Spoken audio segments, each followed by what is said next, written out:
台北真出名的糕饼老店是毋是脱贼了？有民众买因的往来所，结果发现内底有不明的黑色的毛碎的物件，看起来都亲像是日本漫画内底的涂炭尸鬼。民众讲，伊第一时间有甲店家反映，但是无得到道歉甲说明。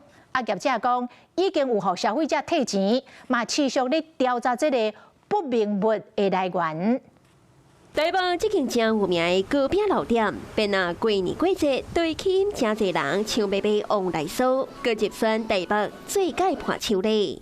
不过有民众测试买到往来所，发现内底有黑色的不明物体，第一时间向店家反映，不过店家无回信的也无说明。民众认为店家处理方式真小劲。烦恼那吃落北斗，恐惊有食安问题。他也没有说是什么义务啊，都没有跟我们告知啊。然后给我的理由是说啊，我今天不是我上班，然后就推掉了。嘿，然后我就请说，那你请物流把东西送回来给我。他也都没有，不了了之。目前的话还在查询中，因为真的不确定说来源是什么。我们今天卫生局有来稽查，他是确认说没有问题。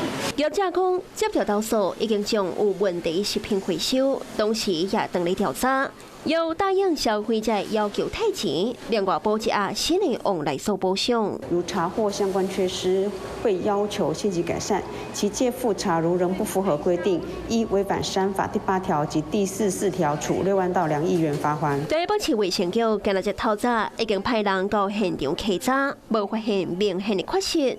店家后续也会继续追查不明物体来源。Hello， 我是蒋欣梅。想要抢先掌握最及时的新闻资讯吗？赶快订阅、按赞、开启小铃铛，锁定华视新闻 YouTube 频道。